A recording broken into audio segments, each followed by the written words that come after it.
Assalamualaikum warahmatullahi wabarakatuh. Waalaikumsalam warahmatullahi wabarakatuh. Ketemu lagi di KitKat, Kang Imam Tanya Kang Tisna.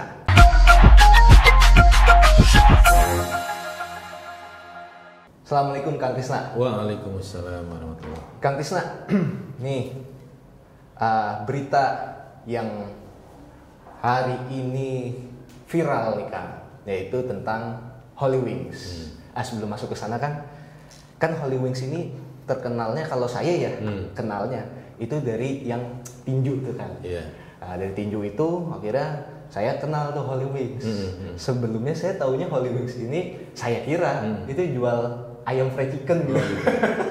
Kadang Kan ada wings ya. Ada wings ya. Kirain jual sayap ayam. Ternyata jualan minuman beralkohol. Yang hari ini itu menjadi heboh karena mereka melakukan promosi membawa nama Nabi Muhammad dan Maria, yang ketika bernama Muhammad dan Maria akhirnya boleh mendapatkan minuman gratis.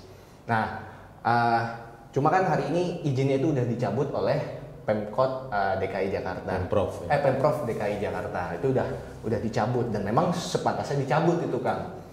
Yang jadi pertanyaan saya adalah, kok makin banyak ya Kang yang melakukan penistaan terhadap agama, makin banyak, makin berani, dan saat ini malah terorganisir karena sebuah perusahaan yang melakukan hal tersebut. Iya. Ya, ini menunjukkan makin banyak itu menunjukkan makin berani. Kenapa orang itu begitu berani gitu kan? Kalau kita lihat secara global di dunia juga sekarang di India kan lagi ramai gitu. Salah satu senator di sana, juru bicara partai yang ada di India juga melakukan penghinaan pada Nabi yang imbasnya banyak negeri-negeri Muslim, khususnya negeri Arab, melakukan boikot terhadap produk India. Di negeri ini juga kita perhatikan juga sudah berulang-ulang gitu ya. Kita udah sempat bahas waktu itu kasus MKC gitu ya. Sekarang sebuah bar, ya, Holy Wings. Ya, mungkin Kang Imam ngira-ngira itu jualan fried chicken gitu ya.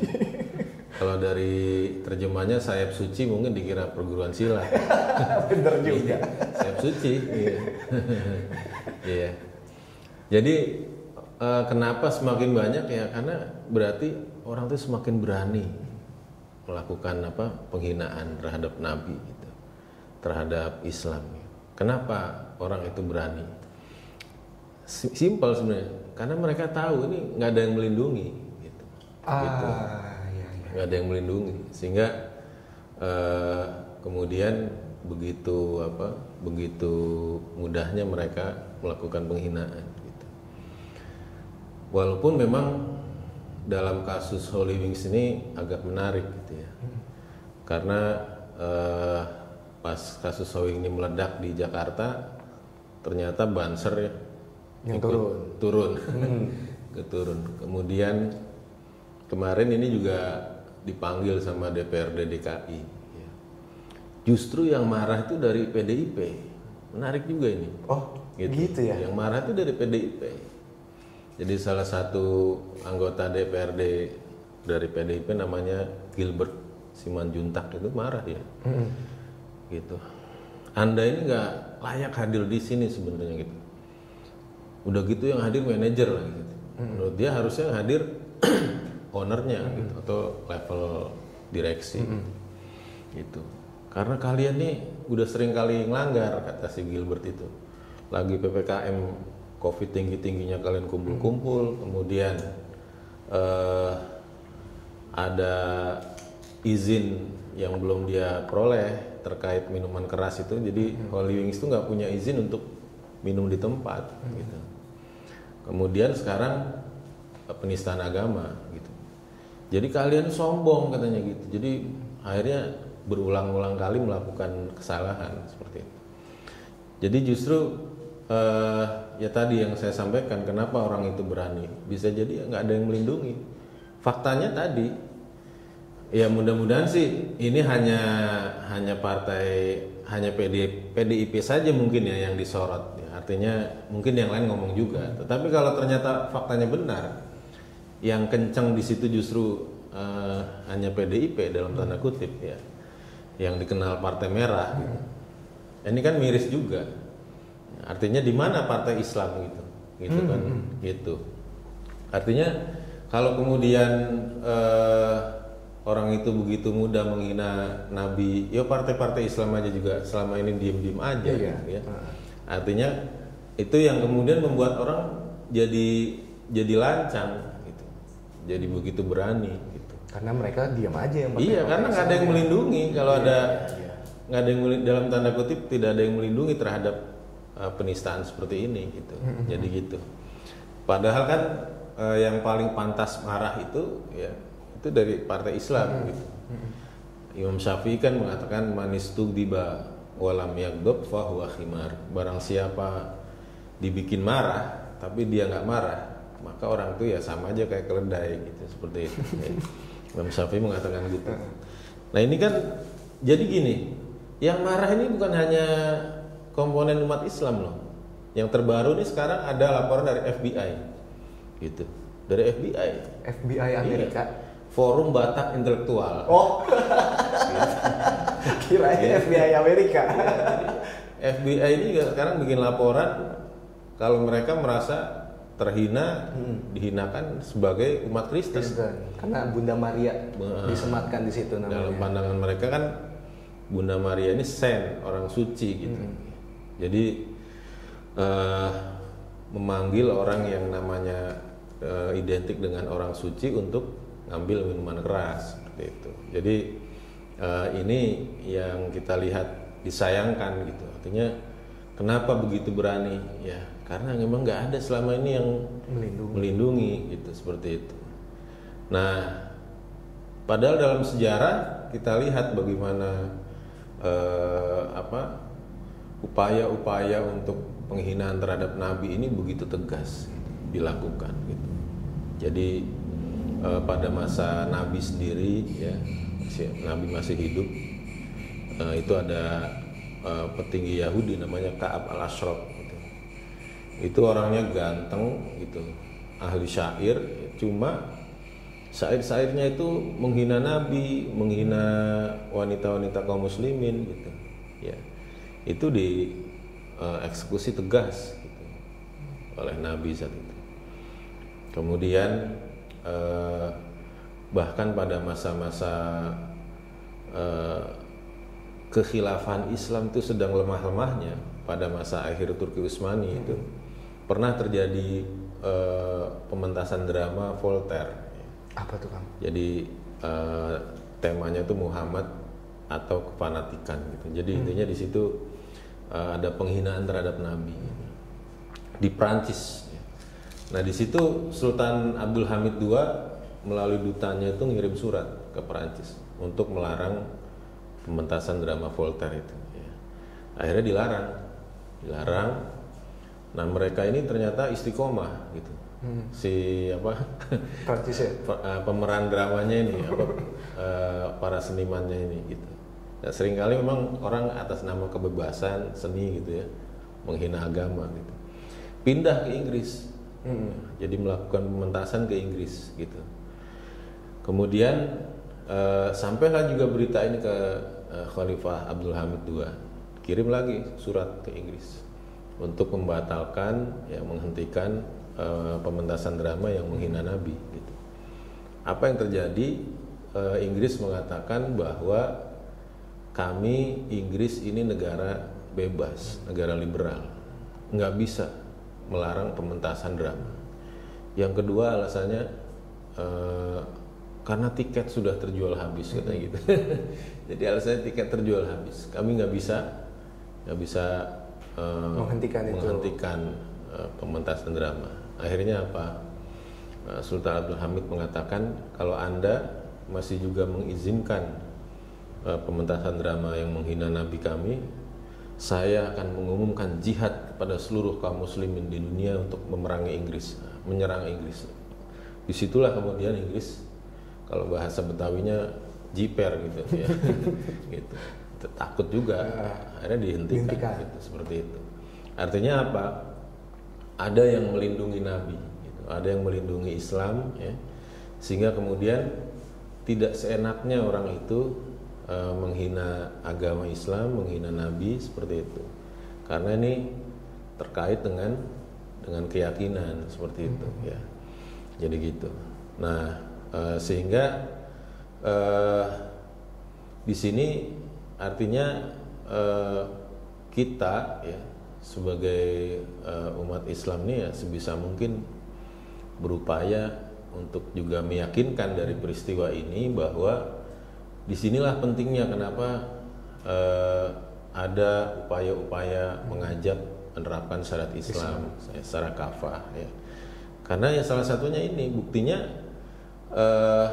begitu banyak sering kali berulang-ulang terjadi penghinaan terhadap Nabi, perkara yang sangat basic ya, masalah akidah seperti itu ya. Kemudian yang lebih mengerikan lagi juga yang tadi Kang Imam bilang ya, Holy Wings ini akhir-akhir ini terkenal karena ring tinju itu. Ring tinju. Jadi yang mengerikan itu satu ya, bagaimana ada sebuah budaya kehidupan malam seperti diskotik itu dipertontonkan dengan bebasnya gitu. Apalagi tinjunya waktu itu, wah bajunya seksi sekali itu. Jadi ada sebuah dalam tanda kutip ini sebuah kemaksiatan diekspos demikian rupa ya, yang bagi anak-anak muda yang lemah imannya dalam tanda kutip itu pasti pengen datang, nanti jadi sebuah magnet.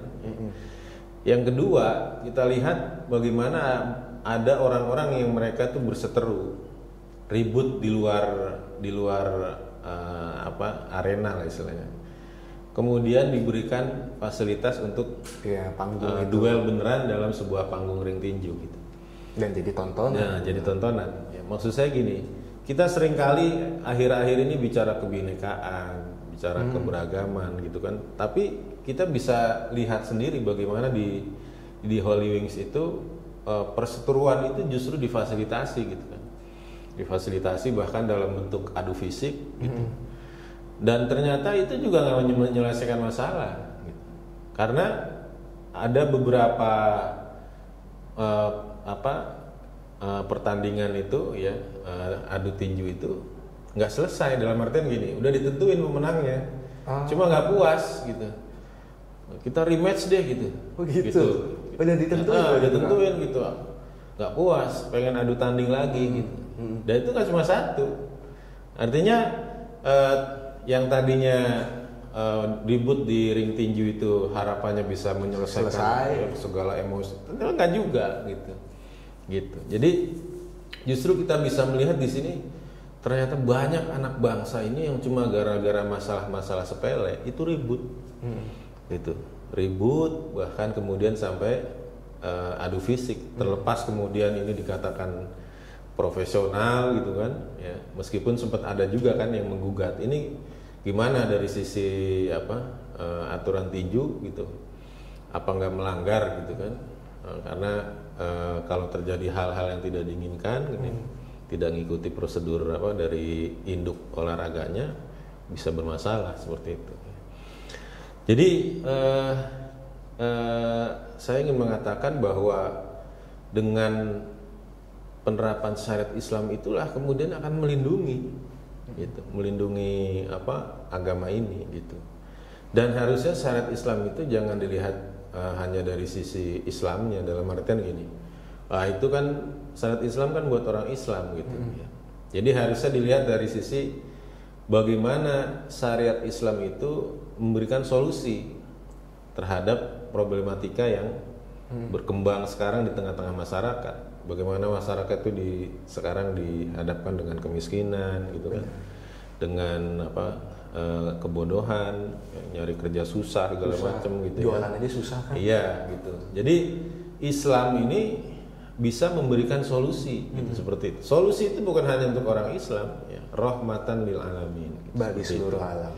Dan jangan kemudian mengeluarkan narasi-narasi lama gitu.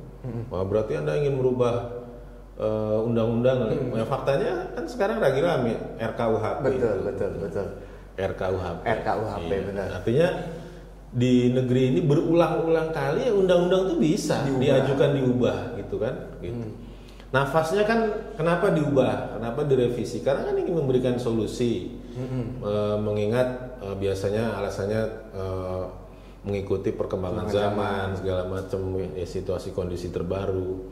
Ya apa susahnya membuka mata, buka telinga bahwa ini dari kalangan Islam punya solusi dengan syariat Islam ya, dengan sistem ekonominya dan sebagainya gitu kan. Ini akan bisa memberikan solusi bagi bangsa ini gitu, seperti itu ya. Di saat sekarang rame ya terkait RKUHP ya, itu juga kan ya namanya sebuah rancangan undang-undang seringkali terjadi pro kontra gitu. Kayak apa? Ya ada satu poin tuh Kang tentang penghinaan presiden. Iya. Nah itu yang sama netizen itu dikritik, nanti jangan-jangan kita memberikan kritik dan sebagainya malah dianggap sebagai penghinaan. Iya, jadi banyak kalangan melihat ini membangkitkan kembali apa yang ada pada Orde Baru. Ya. Cuma beda nama aja, zaman Orde Baru itu subversif disebutnya, ya. Sekarang dengan nama yang berbeda. Gitu. Jadi dulu pada masa Orde Baru, partai yang berkuasa sekarang ini yang ada di negeri ini dulunya ngeritik Pak Harto gitu. Gitu kan, ngeritik Pak Harto, kemudian diberikan semacam punishment, diberikan perlakuan yang tidak mengenakan di zamannya Pak Harto. Di zaman itu, dan mereka kan bilang ya kita kan memberikan kritik ini ingin ngasih masukan untuk kebaikan negeri ini gitu kan. Giliran sekarang yang kritik ini gantian jadi penguasa gitu. Ternyata mereka juga melakukan hal yang sama gitu ya. Gitu. Jadi mereka membungkam dengan dengan pasal-pasal seperti itu, yang ini pasal karet. Iya benar. Pasal karet. Judulnya memang seperti itu, tapi nanti bisa. Iya. Bisa kemudian untuk membungkam tadi kritik-kritik tadi. Karena seringkali memang orang itu pas ngeritik, ya. Kemudian misalkan dalam kondisi yang memang sudah sangat klimaks gitu. Keluarlah kata-kata yang nggak pantas itu, akhirnya jadi bukan dianggap kritik, jadi dianggap menghina gitu kan, seperti itu ya. Jadi harusnya ya mereka yang dulu katanya dulunya aktivis segala macam, ya sekarang mereka harus legowo ya, buka kupingnya, buka matanya, siap-siap kupingnya merah gitu kan, menerima kritikan ya. Apalagi kalau dalam Islam namanya orang ngasih nasihat itu iradatul khair lil mansuh lahu. Jadi keinginan kebaikan untuk orang yang dinasihati. Jadi gitu. Ada motif itu. Jadi motifnya itu bukan mengkritik itu dalam artian seperti oposisi, ya, ingin menentang penguasa ya. Tetapi namanya nasihat itu ya untuk demi kebaikan yang dikritik, seperti itu. Jadi sangat ironis sebenarnya ya. Dulu mereka mengatakan ini kan buat kebaikan agama. Sekarang giliran mereka yang dikritik, mereka juga ternyata nggak mau gitu, gampang baper juga gitu, seperti itu. Iya. Dan ini kita lihat dipertontonkan dengan luar biasa benar. Dalam pekan-pekan ini. Bagaimana ada seorang ketua partai ya dihantam oleh netizen sebenarnya hantam itu karena gara-gara masalah tukang bakso gitu. Gimana tuh gitu itu, Kang? Iya, jadi ada ketua partai bilang kamu kalau iya, tahu saya. Suami jangan yang kayak tukang bakso ya kan kayak gitu. Kemudian nggak berapa lama salah satu gubernur itu bikin acara ngundang tukang bakso. Cuma gara-gara gitu aja tuh, itu nggak ngomong loh, nggak ngeritik secara verbal secara langsung baper luar biasa. Padahal setelah diselidiki ternyata si gubernur ini ngundang tukang bakso itu memang acara itu mengundang UMKM yang ikut terlibat dalam sebuah event besar bulan lalu gitu. Iya. Ya. Jadi bukan karena kasus bapernya segitu gitu kan? Iya, jadi kita lihat ini dipertontonkan luar biasa gitu. Iya. Jadi bagaimana lagi dapat kritikan pedas segala macam gitu loh. Ya. Jadi hanya gara-gara kayak gitu aja udah bapernya luar biasa gitu. Gitu akhirnya kemudian bikin makan bakso juga gitu. Jadi gitu ya. Iya. Jadi gitu. Jadi dari kasus Holy Wings ini kita bisa banyak ambil pelajaran ya. Bagaimana di saat tidak diterapkan aturan Islam ya, bagaimana anak-anak muda ini begitu rentan sekali gitu dengan berbagai aktivitas kriminal gitu ya. Karena memang dari minuman keras itu kan munculnya aktivitas kriminal itu ya. Iya. Salah satu pemicunya Minuman keras tadi. Orang itu banyak yang berani melakukan kejahatan, salah satunya dalam kondisi mabuk. Dia tidak sadarkan diri gitu kan. Seperti itu. Berarti memang karena tadi tidak adanya pelindung yang melindungi umat muslim gitu ya dari berbagai macam tindakan-tindakan yang menistakan agama. Yeah. Nah, Kang, kalau kita berbicara tentang RKUHP tadi kan itu bahwa ya perubahan itu kan terjadi setiap saat gitu kan. Yeah. Sebenarnya kan bisa aja nih yang melindungi perlindungan terhadap umat Islam ini kan dimasukkan ke dalam RKUHP gitu kan. Iya. Tapi justru yang dimasukin ke sana bukan hal-hal yang mendasar gitu, seperti tadi penghinaan terhadap presiden dan lain-lain. Iya. Artinya kita sendiri juga udah mengetahui dong bahwa memang rancangan undang-undang dasar itu rancangan RKUHP tersebut ya bukan untuk melindungi masyarakat, iya, tapi untuk melindungi diri mereka sendiri atau gimana tuh Kang? Ya, di satu sisi kita tahu bahwa tentang penistaan agama ini kan masih menggunakan undang-undang lama. Jadi undang-undang masih zaman Pak Bung Karno. Oh gimana tuh? Gitu. Detailnya tuh Kang? Iya, intinya pelaku penistaan agama itu masih menggunakan undang-undang zaman Bung Karno yang hingga hari ini belum dicabut. Gitu. Bung Karno. Iya, dari 45. Iya, tahun seingat saya itu tahun 64 atau 65 gitu itunya undang-undangnya itu tentang penistaan agama itu. Kan sempat digugat di MK itu sama kaum liberal gitu. Jadi supaya tidak ada orang yang dipidanakan karena menista agama gitu. Zamannya Pak Mahfud MD jadi ketua MK itu.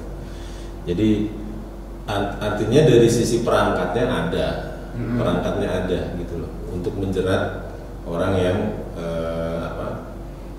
menista agama gitu, seperti itu. Ya. Tapi ya tadi sekali lagi ini berulang, kemudian tadi apa sih buktinya nggak ada yang lindungi? Ya tadi orang-orang yang menista agama terang-terangan itu, ya seringkali dia kebal. Gitu. Bahkan melakukan berkali. Iya gitu. Ya kita sebut aja lah kayak banyak kan di netizen itu yang melihat model kayak Abu Janda, Denny Siregar, Ade Armando itu mereka sampai hari ini masih bebas melenggang gitu, seperti itu. Padahal ucapan mereka itu pernyataan mereka itu sangat menyakitkan umat Islam seperti itu. Jadi sekali lagi ini kembali kepada political will ya, dari penguasa ya. Selama masih berkuasa, selama itulah sebenarnya kesempatan Anda ya. Kesempatan setiap orang yang punya jabatan, punya wewenang untuk menunjukkan baktinya pada Nabi ya. Saat Nabi dihina ya Anda bela Nabi gitu. Dan itu akan menjadi amal soleh Anda kelak di akhirat. Tapi kalau sebaliknya ya nanti itu juga ada hisabnya di akhirat. Di saat Anda diam saja, Nabi Anda dihina. Saya jadi ingat kata-katanya Ustaz Felix Siao. Ustaz Felix Siao mengatakan ada nanti di di akhir zaman di Quran itu ditulis bahwa ketika nanti di akhirat mereka mengatakan, wah kalau saya tahu dulu jadinya begini masuk neraka, saya nggak akan melakukan itu gitu kan. Jangan sampai nanti para penguasa yang memiliki kekuasaan untuk menetapkan peraturan-peraturan ini mengalami penyesalan yang sama gitu kan kira-kira ya. Jangan sampai mereka menyesal bahwa wah kalau gue tahu ujungnya masuk neraka gue gak bakalan kayak gini gitu ya. Iya betul. Ya makanya di sini penguasa harus mau menerima masukan, menerima nasihat, apalagi dari para ulama. Itu demi kebaikan orang penguasa. Mungkin itu yang bisa kita. Dan ingat bahwa berkuasa itu sementara. Iya betul. Tidak ada manusia yang berkuasa sampai hari kiamat. Apalagi mau udah panas nih, mau 2024 nih. Iya, itu berarti udah bisa dihitung lah ya. Kira-kira kekuasaannya akan berpindah berapa lama lagi. Ya kira-kira itu teman-teman KitKat kita hari ini. Tulis komentar kamu di kolom komentar dan jangan lupa like video ini kalau kamu suka tentang video ini dan juga bagikan ke yang lainnya. Sampai ketemu di KitKat berikutnya. Assalamualaikum warahmatullahi wabarakatuh. Waalaikumsalam warahmatullahi wabarakatuh.